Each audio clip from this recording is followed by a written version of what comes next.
আবারও Ben Gurion সহ ইসরায়েলের 4টি গুরুত্বপূর্ণ স্থানে ভয়াবহ হামলা চালিয়েছে ইয়েমেন। আরো বিস্তারিত জানিয়ে দিব। এদিকে ইরানের পারমাণবিক স্থাপনায় হামলার নতুন হুমকি নিয়ে উদ্বিগ্ন রাশিয়া। এবার পাকিস্তানের সঙ্গে তেল চুক্তির ঘোষণা মার্কিন প্রেসিডেন্টের। এদিকে ক্যালিফোর্নিয়ায় F-35 যুদ্ধ বিমান বিধ্বস্ত। আরো জানিয়ে দিব। এবার ইউক্রেনের কারাগারে রাশিয়ার হামলা, যুদ্ধ বন্ধে মার্কিন প্রেসিডেন্টের হুঙ্কার।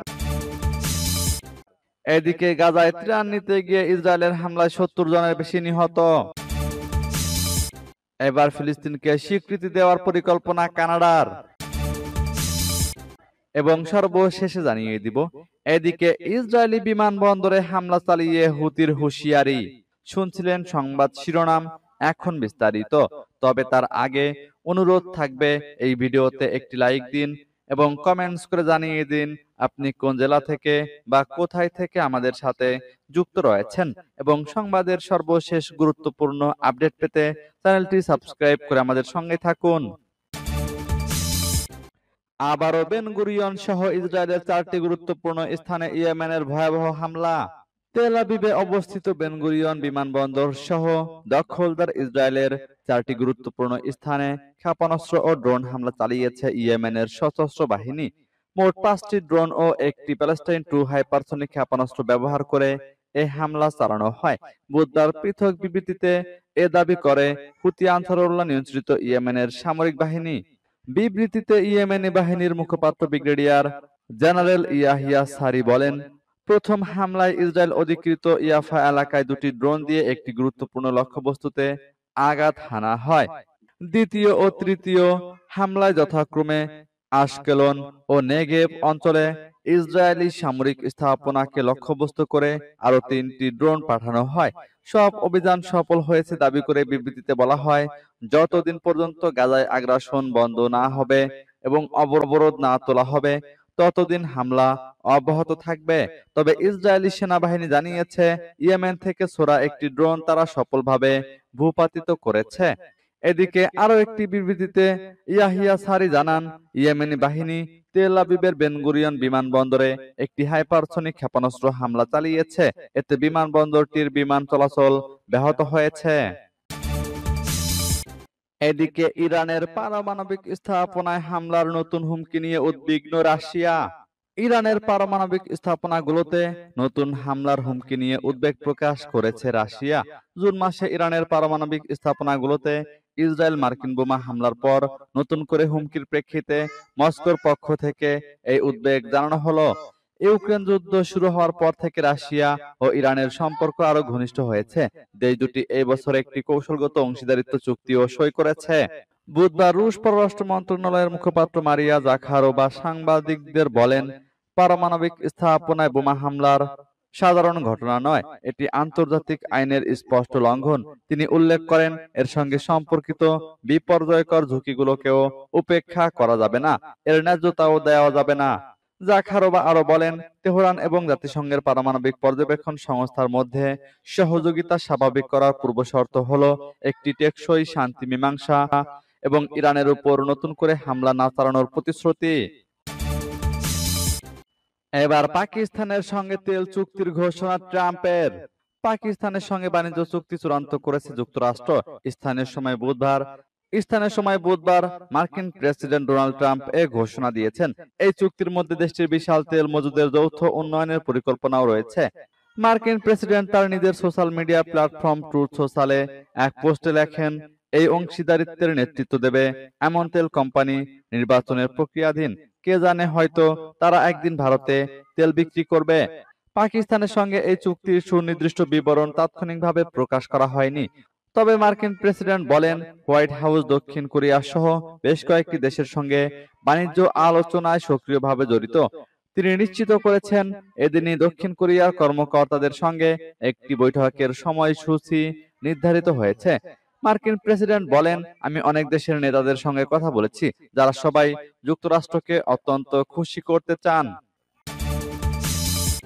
এদিকে ক্যালিফোর্নিয়ায় F-35 যুদ্ধ বিমান বিধ্বস্ত। যুক্তরাষ্ট্রের মধ্য ক্যালিফোর্নিয়ায় নেভাল এয়ার স্টেশন লেমুরের কাছে মার্কিন নৌবাহিনীর একটি F-35 যুদ্ধবিমান বিধ্বস্ত হয়েছে, তবে এতে কোনো হতাহতের ঘটনা ঘটেনি। বিমানটির পাইলট নিরাপদে বেরিয়ে এসেছেন। মার্কিন নৌবাহিনীর এক প্রেস বিজ্ঞপ্তিতে এই তথ্য জানানো হয়েছে। খবর CNN এর বিবৃতিতে বলা হয়েছে, স্থানীয় সময় বুধবার সন্ধ্যা 6টা 30 মিনিটের দিকে মধ্য ক্যালিফোর্নিয়ায় নেভাল এয়ার স্টেশন লেমুরের কাছে মার্কিন নৌবাহিনীর একটি F-35 যুদ্ধবিমান বিধ্বস্ত হয়েছে।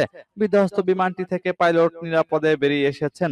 বিমানটি বিধ্বস্তের কারণ তদন্তাধীন রয়েছে বলেও উল্লেখ করা হয়েছে বিবৃতিতে। CNN এর সহযোগী KFSN এর ভিডিওতে দেখা গেছে, মধ্য ক্যালিফোর্নিয়ার ফ্রেসনো শহর থেকে প্রায় 40 মাইল দক্ষিণ পশ্চিমে বিমান স্টেশনের কাছে সমতল খোলা কৃষিতে ঘটনাস্থল থেকে আগুন এবং ঘন কালো ধোঁয়া উঠছে। ফ্রেসনো কাউন্টি শেরিফের অফিসের এক বিবৃতিতে বলা হয়েছে, স্থানীয় একটি EMS ক্রু পাইলটকে সাহায্য করার জন্য ঘটনাস্থলে উপস্থিত ছিল এবং ক্যালিফোর্নিয়ার ফায়ার সার্ভিসও দ্রুত সাড়া দেয়। প্রতিবেদনে আরো বলা হয়েছে, বিমানটি স্ট্রাইক ফাইটার স্কোয়াড্রন VF-125 কে দেওয়া, যা রাফ রেইডার্স নামে পরিচিত। এবার ইউক্রেনের কারাগারে রাশিয়ার হামলা, যুদ্ধ বন্ধে ট্রাম্পের হুঙ্কার। ইউক্রেনের একটি কারাগারে হামলা চালিয়েছে রাশিয়া। প্রাণ হারিয়েছেন কমপক্ষে 17 জন এবং আহত হয়েছেন প্রায় অর্ধশত। মঙ্গলবার এক প্রতিবেদনে এ তথ্য জানিয়েছে বার্তা সংস্থা রয়টার্স। দেশটির দক্ষিণ পশ্চিম অঞ্চলের জাপোরিজিয়ায় সোমবার রাতভর চলে এই অভিযান। হামলায় ধ্বংস হয়ে গেছে কারাগারের একাধিক ভবন, একই সাথে ক্ষতিগ্রস্ত হয়েছে আশেপাশের ঘরবাড়ি। রাজধানী কিয়েভেও চালানো হয় ড্রোন হামলা, আহত হয় শিশুসহ কমপক্ষে 8 জন। ইউক্রেনের সামরিক স্থাপনাগুলোকে টার্গেট করা হয়েছে বলে দাবি পুতিন বাহিনীর। অন্যদিকে ইউক্রেনের স্তারোকোস্তিয়ান তিনিভয়ে রাতভর একযোগে চালানো হয়েছে ড্রোন, ক্রুজ মিসাইল ও ব্যালিস্টিক মিসাইল হামলা। যদিও 300-রও বেশি ড্রোন ও মিসাইল প্রতিহতের দাবি করেছে কিয়েভ। এদিকে ইউক্রেনে যুদ্ধ বন্ধের পথে অগ্রগতি দেখানোর জন্য রাশিয়াকে নতুন সময়সীমা বেঁধে দিয়েছেন মার্কিন প্রেসিডেন্ট ডোনাল্ড ট্রাম্প। তিনি সাফ জানিয়ে দিয়েছেন, যুদ্ধবিরতিতে সম্মত হওয়ার জন্য রাশিয়ার হাতে রয়েছে 10 থেকে 12 দিন, অন্যথায় তাদের উপর কঠোর অর্থনৈতিক নিষেধাজ্ঞা আরোপ করা হবে। এদিকে গাজায় ত্রাণ নিতে গিয়ে ইসরায়েলের হামলায় 70 জনের বেশি নিহত।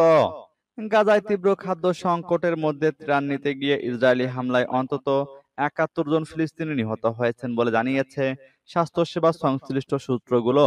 বুধবার এই হামলার ঘটনা ঘটে। এছাড়া অবরুদ্ধ এ উপত্যকার হাসপাতালগুলো দুর্ভিক্ষ ও অপুষ্টির কারণে আরো 7 জনের মৃত্যুর খবর দিয়েছে।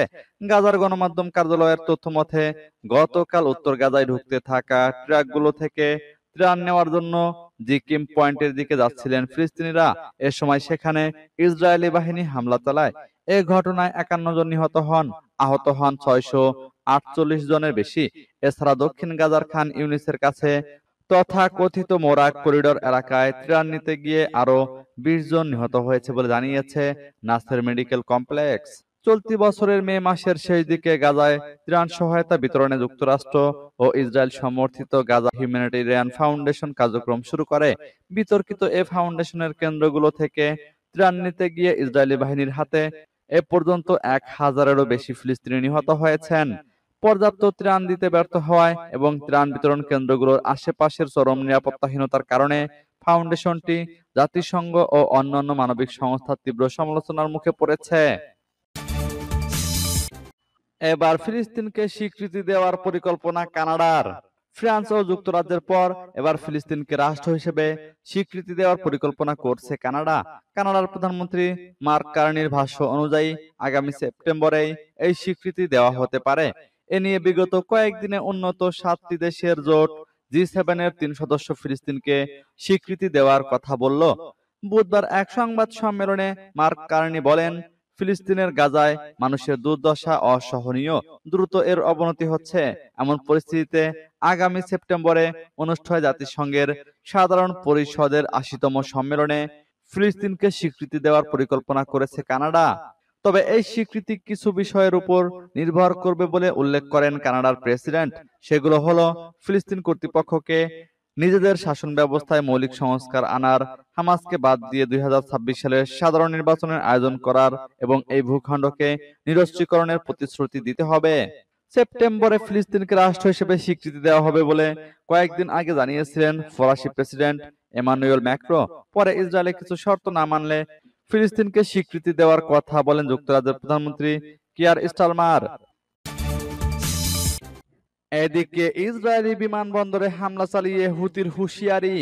ইসরায়েলের সবচেয়ে গুরুত্বপূর্ণ বিমানবন্দর বেন গুরিয়নে আবারও হাইপারসনিক ব্যালিস্টিক ক্ষেপণাস্ত্র হামলা চালিয়েছে ইয়েমেনের সশস্ত্র বাহিনী। গাজার নিরীহ জনগণের উপর ইসরায়েলি গণহত্যামূলক যুদ্ধের বিরুদ্ধে প্রতিরোধ এবং সংহতি প্রকাশের অংশ হিসেবে এই হামলা চালানো হয়েছে বলে জানিয়েছে ইয়েমেন। মঙ্গলবার এক বিবৃতিতে ইয়েমেন সশস্ত্র বাহিনীর মুখপাত্র ব্রিগেডিয়ার জেনারেল ইয়াহিয়া সারি জানান। এক বিবৃতিতে ইয়েমেন সশস্ত্র বাহিনীর মুখপাত্র ব্রিগেডিয়ার জেনারেল ইয়াহিয়া সারি জানান, ফিলিস্তিন 2 নামের একটি বিশেষ ব্যালিস্টিক ক্ষেপণাস্ত্র ব্যবহার করে এই হামলা চালানো হয়। হামলার ফলে লক্ষ্যমাত্রা সফলভাবে আঘাতপ্রাপ্ত হয়েছে এবং বিমানবন্দর কার্যক্রম বন্ধ হয়ে যায়। মিলিয়ন মিলিয়ন ইসরায়েলি আশ্রয় কেন্দ্রে ছুটে যায় বলে জানান তিনি। সারি আরো বলেন, ফিলিস্তিনিদের পাশে ইয়েমেনি জনগণ আছে। যতটুকু সম্ভব আমরা আমাদের দায়িত্ব পালন করে যাব। আমাদের অস্ত্র ও সামরিক শক্তি ফিলিস্তিনিদের জন্য উন্মুক্ত। তিনি বলেন, এই ধরনের অভিযানের চূড়ান্ত লক্ষ্য হলো গাজায় চলমান অবরোধ ও যুদ্ধ বন্ধ করতে ইসরায়েলকে বাধ্য করা। সম্প্রতি ইসরায়েলে দখলকৃত শহর বীরশেবাতেও ফিলিস্তিন 2 ক্ষেপণাস্ত্র ছুড়ে হামলা চালায় ইয়েমেনের বাহিনী। শহরটি ইসরায়েলের প্রযুক্তি শিল্পের কেন্দ্র বলে পরিচিত। সূত্র প্রেস টিভির।